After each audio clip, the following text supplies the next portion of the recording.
साथियों नमस्कार। आप सभी का पुनः स्वागत है अपने YouTube चैनल उत्तराखंड टीचिंग परीक्षा की क्लास में। उत्तराखंड की परीक्षाओं को मद्देनज़र रखते हुए हम उत्तराखंड का इतिहास के बारे में हमने चर्चा परिचर्चा की। उसके बारे हम के बाद हमने जो उत्तराखंड का क्या था जो जनपद श्रृंखला थी उसके बारे में हमने चर्चा परिचर्चा की, जिसमें हमने क्या अल्मोड़ा हो गया, बागेश्वर हो गया, चंपावत हो गया और नैनीताल के कितने भाग, नैनीताल के हमने 2 भाग कंप्लीट कर लिए थे।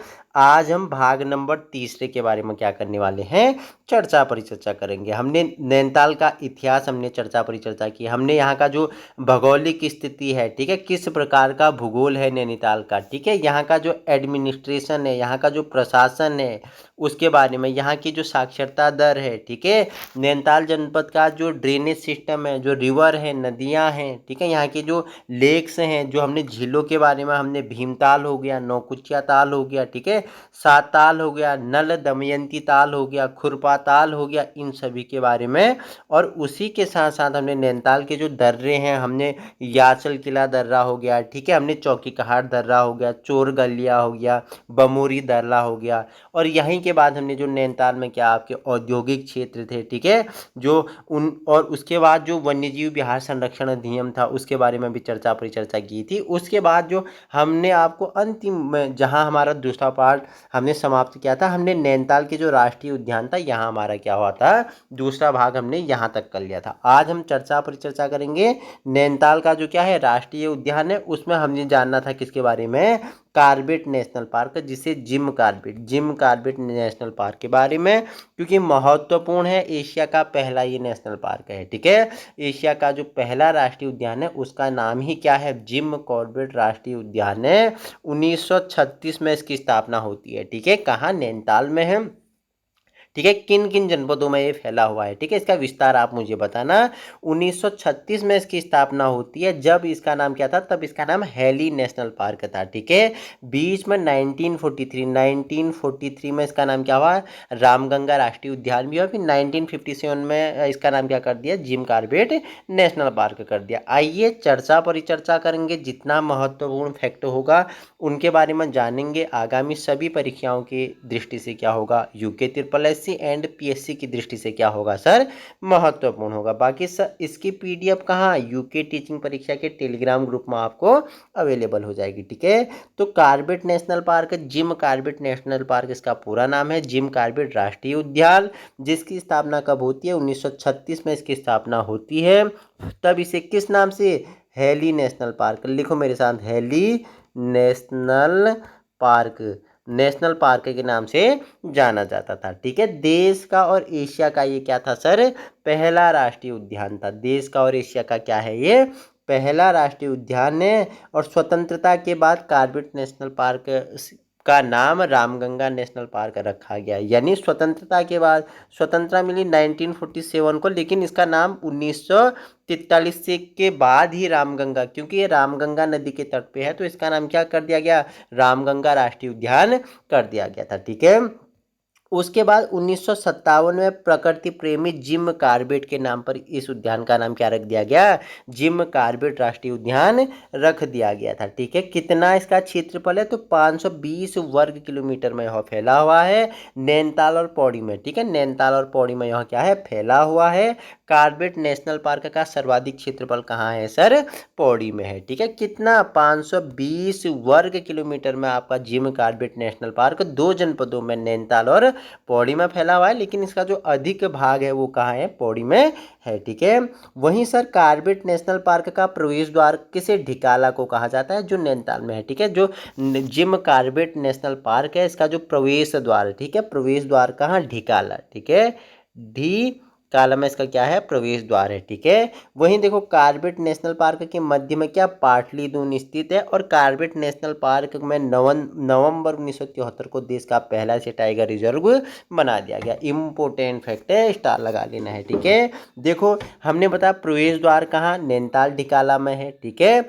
इसके बीच में ही क्या है, मध्य में ही क्या है, पाटली दून है, ठीक है। कार्बेट नेशनल पार्क के मध्य में क्या है, पाटली दून है। और इससे महत्वपूर्ण फैक्ट, ठीक है, नवंबर 1973 यानी 1973 को देश का पहला टाइगर रिजर्व बना दिया गया इस पार्क को। ठीक है, देखो इसे कब जिम कॉर्बेट राष्ट्रीय उद्यान को क्या बना दिया गया, टाइगर रिजर्व बना दिया गया, तो 1973 नवंबर 1973 में। ठीक है, और इसी के किनारे अगर बात करूँ तो पूर्वी रामगंगा भी बहती है। राज्य में सर्वाधिक पर्यटन कॉर्बेट नेशनल पार्क में आते हैं।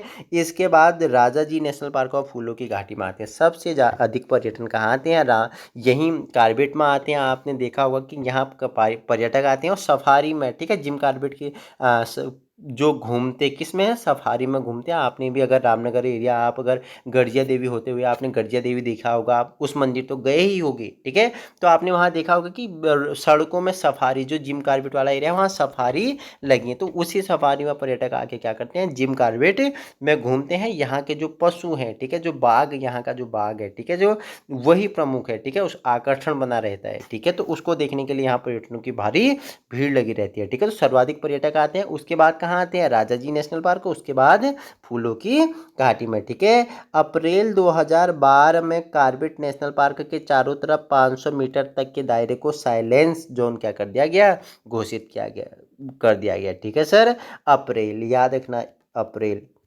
अप्रैल 2012 में। ठीक है, इसके 500 मीटर तक के दायरे को क्या कर दिया था, ये 500 मीटर के दायरे को इसे साइलेंस जोन घोषित कर दिया गया था। ठीक है, और 2013 में कॉर्बेट नेशनल पार्क में स्पेशल टाइगर प्रोटेक्शन फोर्स का भी गठन किया गया था। ठीक है, 2013 में क्या कर दिया गया, कॉर्बेट नेशनल पार्क में स्पेशल टाइगर प्रोटेक्शन फोर्स का भी क्या कर दिया गया था, गठन कर दिया गया था। ठीक है, तो ये हमने नैनीताल के जो प्रमुख राष्ट्रीय उद्यान था कॉर्बेट, उसके बारे में परिचर्चा की है। बाकी जो हमने उत्तराखंड का भूगोल जो आपका प्लेलिस्ट है, और अच्छे से आप वहाँ जान सकते हैं, जो उत्तराखंड के क्या है, national park and wild life sanctuary है, हमने वहाँ भी ये चीज़ें कंप्लीट की हुई है। ठीक है, नैनीताल का जो हनुमानगढ़ी है सूर्यास्त के अनुपम दृश्य के लिए विख्यात है। यहाँ के पर्यटन स्थल में आपका हनुमानगढ़ी, ठीक है, सूर्यास्त मतलब जब सूर्य का अस्त होता है तो उस समय क्या दिखता है, अनुपम दृश्य यहाँ से दिखाई देता है। जूलीकोट नैनीताल में भारत का सबसे पुराना गोल्फ कोर्स है। देखो आपसे पूछेगा कि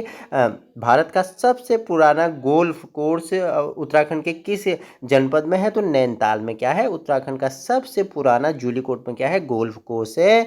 नैनीताल की वर्धमान पहाड़ियों पर अरविंद आश्रम है। ठीक है, नैनीताल की जो वर्धमान पहाड़ियां हैं इसमें अरविंदो आश्रम है। ठीक है, इसमें ही क्या है, अरविंदो आश्रम है। और कालाढूंगी नैनीताल में जिम कॉर्बेट का मकान एवं संग्रहालय एवं जिम कॉर्बेट यहाँ का क्या है, मुख्य पर्यटन स्थल है। ठीक है, पर्यटन स्थल अगर भुवाली की बात करूँ तो इसे पर्वतीय ये फल मार्केट के नाम से जाना जाता है। ठीक है, तो नैनीताल में स्थित भुवाली नामक स्थान पर्वतीय फल बाजार के, देखो अभी बताया ना, फल बाजार के लिए क्या है, ये प्रसिद्ध है, जहाँ से एक रोड हल्द्वानी, एक आपको नैनीताल को जाती हुई दिखती है। ठीक है, तो भवाली किस नदी के तट पर, तो शिप्रा नदी के तट पर बसा है। देखो शिप्रा नदी, ठीक है, जो भवाली है ये कौन सी नदी है, शिप्रा नदी के तट पर बसा हुआ है। 1912 में भवाली में टीबी सोनेटोरियम की स्थापना की। टीबी सोनेटोरियम की स्थापना कब, 1912 में भवाली में की जाती है। ठीक है, भवाली में सर्वप्रथम 1885 को गढ़ कप्तानी बंगला भी बना था। ठीक है, यही 1885 में यही गढ़ कप्तानी बंगला भी बना था। और भुवाली के पास लल्ली की छतरी नामक पर्यटन स्थल है। उत्तराखंड न्यायिक व विधि अकादमी भी कहाँ, भवाली में स्थित है। ठीक है, भवाली के बारे में जाना। अब जानेंगे काठ गोदाम के बारे में। ठीक है, काठ गोदाम को कुमाऊं का प्रवेश द्वार कहा जाता है, और यह कुमाऊं का महत्वपूर्ण क्या है, रेलवे स्टेशन है। यहीं पे कुमाऊं का रेलवे स्टेशन क्या होता है, समाप्त हो जाता है, इधर से आगे नहीं है। हल्द्वानी में कुमाऊं के काठ गोदाम तक ही रेलवे का विकास हुआ है, तो इसे कुमाऊं का प्रवेश द्वार भी कहा जाता है। और काठ गोदाम में गुलाब घाटी प्रसिद्ध है। ठीक है, यही काठ गोदाम में क्या, गुलाब घाटी प्रसिद्ध है। काठ गोदाम में बमोरी घाटियां, बाड़ाखेड़ी भी इसे कहा जाता है। इसी काठगोदाम को क्या, बमोरी घाटियां, बाड़ा खेती भी इसे कहा जाता है, बाड़ा खेड़ियां, बाड़ा खेती भी इसे कहा जाता है। और काठगोदाम रेलवे स्टेशन कब, 1884 यानी 1884 में इसे चालू किया गया था। ठीक है, काठगोदाम में जो रेलवे स्टेशन का जो प्रारंभ किया गया था, इसे चालू कब, 1884 में से चालू किया गया था। और काठगोदाम में रेलवे की बड़ी लाइन कब आती है, 1994 यानी 1994 में बनाई गई। काठगोदाम के पास रानीबाग पर्यटन स्थल है। ठीक है, यहाँ जो रेलवे की बड़ी लाइन थी 1994 में बनाई गई और इसी के पास क्या है, रानीबाग नाम का पर्यटन स्थल भी है। ठीक है, रानीबाग में पुष्पभद्रा व गंगरांचल छोटी नदियां का संगम है। ठीक है, दो छोटी नदियां हैं, एक का नाम है पुष्पभद्रा, दूसरा का नाम है गंगरांचल। ठीक है, दो छोटी नदियों का क्या है, संगम है। रानीबाग के ही पास क्या है, जूलीकोट में क्या है, मधुमक्खी पालन केंद्र है। यही इसी के पास क्या, जूलीकोट पड़ता है और वहाँ क्या है, मधुमक्खी पालन केंद्र है। ठीक है, तो हमने किसके बारे में, जिम कॉर्बेट के बारे में जाना, हमने भवाली के बारे में जाना। अब जानते हैं पर्यटन स्थल रामगढ़ के बारे में। ठीक है, रामगढ़ को कुमाऊं में फलों का कटोरा कहा जाता है। ठीक है, फलों का कटोरा कहा जाता है। पर्यटन की दृष्टि से रामगढ़ ना बहुत ही महत्वपूर्ण है। रामगढ़ में सबसे पहले पकने वाला सेब प्रजाति ग्रीन स्वीट और सबसे बाद में पकने वाला सेब पिछोला सेब होता है। दो प्रकार की यहाँ पे महत्वपूर्ण सेब हैं। ठीक है, जो सबसे पहले पकता है वो कौन सा, ग्रीन स्वीट, जो सबसे पहले पकने वाला प्रजाति है वो ग्रीन स्वीट और सबसे बाद में पकने वाला जो प्रजाति है वो है पिछोला प्रजाति का सेब होता है। ठीक है, रामगढ़ का सर्वोत्तम फल आड़ू है। यहाँ का जो सबसे ज्यादा है क्या होता है, आड़ू होता है। ठीक है, आड़ू यहाँ का क्या है, सर्वोत्तम फल है। इसकी प्रजाति तोतापरी व हिल्स अल्ली है। इसके दो प्रजातियां यहाँ पे महत्वपूर्ण है, एक तोतापरी, दूसरा हिल्स अल्ली है। ठीक है, यहाँ ग्रीन गोज जाति के फूलम भी अधिक हैं। टैगोर टॉप रामगढ़ में रविंद्रनाथ टैगोर ने यहाँ पर क्या किया था, प्रवेश किया था। देखो, रामगढ़ के लिए एक महत्वपूर्ण पर्यटन स्थल है, फलों की दृष्टि से बहुत ही महत्वपूर्ण है रामगढ़। ठीक है, दो प्रकार के यहाँ के सेब यहाँ पे मिलते हैं, एक आपका ग्रीन स्वीट सबसे पहले पक जाता है, दूसरा पिछोला बाद में पकता है। यहाँ का आड़ू सर्वोत्तम है सर, यहाँ का आड़ू क्या है, सर्वोत्तम है। तोतापरी और हिल्स अली नाम के यहाँ पे क्या, दो गोज पुलम भी यहाँ पे उगाए जाते हैं, उनका भी उत्पादन होता है। और यही टैगोर टॉप में क्या है, रामगढ़ में क्या है, रविंद्र टैगोर ने भी यहीं पर प्रवास किया था। ठीक है, और यही महादेवी वर्मा संग्रहालय रामगढ़ में स्थित है। और रामगढ़ में नारायण स्वामी जी का भी आश्रम स्थापित किया गया है, कहाँ, गागर नामक पर्यटन स्थल पर। ठीक है, तो ये आपका रामगढ़ अपने आप में क्या है, महत्वपूर्ण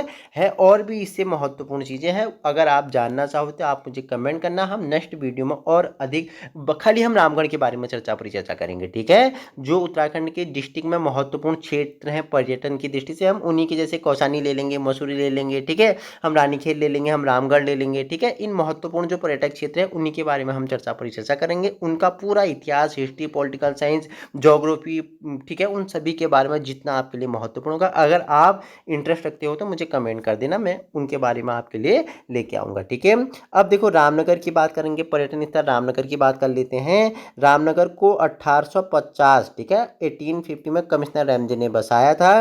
रामनगर के गर्जिया नामक स्थान पर गर्जिया माता मंदिर है। किस नदी के, कोसी नदी के तट पर आपका गर्जिया माता मंदिर है। महर्षि वाल्मीकि आश्रम के भी यहाँ भग्नावशेष मिलते हैं। ठीक है, ढिकुली कतिरियों की राजधानी थी जो गर्जिया के पास है। ढिकुली क्या थी, हमने बताया कि जो जिम कॉर्बेट नेशनल पार्क है उसी के बीच में, हमने बताया ढिकुली बीच में नहीं, ढिकुली को प्रवेश द्वार कहा जाता है। ठीक है, बीच में पाटली दून, हमने बताया था कि जो जिम कॉर्बेट है उसके बीच में पाटली दून है, ढिकुली को प्रवेश द्वार कहा जाता है। ठीक है, तो यही ढिकुली कतिरियों की राजधानी थी जो गर्जिया के पास है। ठीक है, उत्तराखंड विद्यालय शिक्षा परिषद 2008 में इसकी स्थापना हुई, रामनगर में ही है। ठीक है, जो रामनगर बोर्ड है ना, उत्तराखंड बोर्ड है, एक आपका सीबीएसई हो गया, एक आपका उत्तराखंड बोर्ड हो गया। तो उत्तराखंड जो विद्यालय शिक्षा परिषद है यही रामनगर में इसका क्या है, यहीं पे स्थित है। ठीक है, जुड़वा घाटी रामनगर में स्थित है। यही दो जुड़वा घाटी क्या है, रामनगर में स्थित है। ठीक है, अब सबसे बड़ा शहर, ठीक है, नैनीताल का सबसे बड़ा शहर जो हल्द्वानी है, इसके बारे में परिचर्चा कर लेते हैं। ठीक है, हल्द्वानी गौला नदी के तट पर स्थित है। राज्य का सबसे बड़ा क्या है, व्यापारिक नगर है। सबसे ज़्यादा व्यापारी, सबसे ज़्यादा जनसंख्या आपको यहाँ मिलेगी, सबसे अधिक मार्केट आपको यहाँ मिलेगी। ठीक है, सबसे ज़्यादा नगरीकरण आपको, सड़कों का जाल आपको, ठीक है, यहीं पर आपको हल्द्वानी में मिलेगा। किस, गौला नदी के तट पर स्थित है। ठीक है, हल्द्वानी में हल्दू पेड़ों की अधिकता के कारण यहाँ का नाम क्या, हल्द्वानी पड़ा।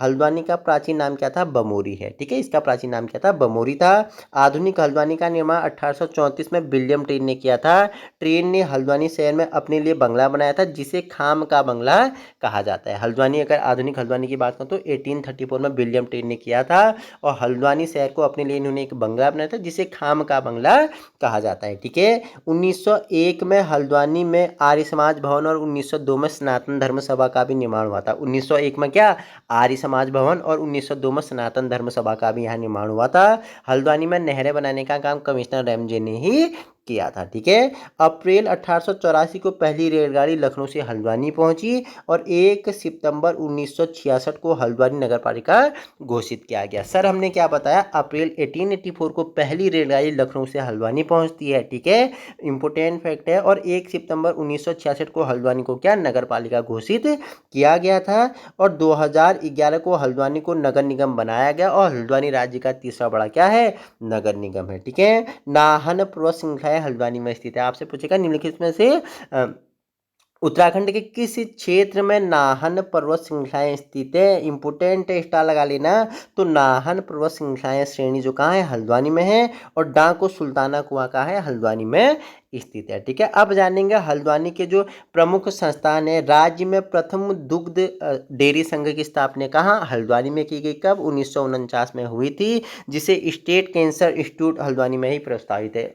ठीक है, और स्टेट जो कैंसर इंस्टीट्यूट है यही हल्द्वानी में प्रस्तावित है। Forest training school Haldwani Nainital में ही स्थित है। ठीक है, वन एवं पंचायत प्रशिक्षण अकादमी हल्द्वानी के नैनीताल में स्थित है। सुशीला तिवारी फॉरेस्ट कॉलेज कहाँ है, हल्द्वानी में है। हल्द्वानी कत्था उद्योग के लिए प्रसिद्ध है। ठीक है, कत्था क्या होता है, कत्था बताना मुझे। ठीक है, गोलापार 2016 में बना राज्य का दूसरा सबसे बड़ा, ठीक है, राज्य का वह देश का पहला कार्बन न्यूट्रल जू बनाया गया, गोलापार बनाया गया 2016 में। ठीक है, राज्य का दूसरा वो देश का पहला कार्बन न्यूट्रल जू बनाया गया था। ठीक है, और इंदिरा गांधी अंतर्राष्ट्रीय क्रीड़ा जो कॉम्प्लेक्स है, स्टेडियम है, कहाँ, यही गोला नदी के तट पर है। इंदिरा गांधी जो क्या है, खेल कॉम्प्लेक्स है, यही स्टेडियम है, कहीं है यहीं पे हल्द्वानी में, कहाँ, गोला नदी के जस्ट बगल पे, बिल्कुल गोला नदी से छूती हुई क्या क्या बनाया गया है, इस स्टेडियम को बनाया गया है। ठीक है, पर्यटन स्थल रानी के बाग के बारे में जान लेते हैं। रानी बाग में जिया रानी का मेला लगता है। रानी बाग का पुराना नाम क्या था, चित्रशिला था। ठीक है, हिंदुस्तान मशीन टूल्स लिमिटेड जो अब बंद, बिल्कुल खंडहर के रूप में बदल गया है। ठीक है,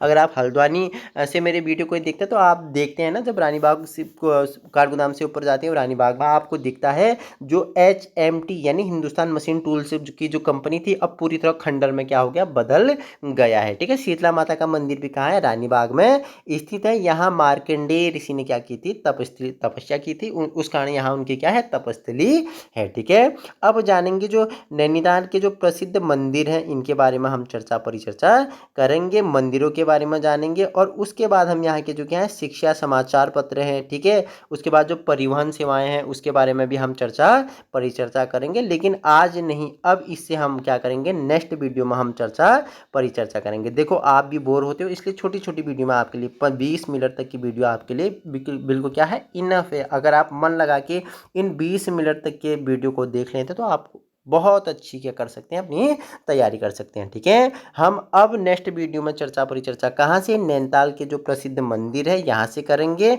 और यहाँ के जो प्रमुख त्यौहार हैं, मेले हैं, ठीक है, यहाँ की जो भाषा बोलियाँ हैं, जो यहाँ के क्या है, शिक्षा संस्थान है, ठीक है, इन सभी के बारे में हम क्या करेंगे सर, नेक्स्ट वीडियो में चर्चा परिचर्चा करेंगे। इसी प्रकार की वीडियो पाने के लिए आप अभी अपने यूट्यूब चैनल उत्तराखंड टीचिंग परीक्षा की क्लास को संलग्न कर सकते हो। Thank you so much.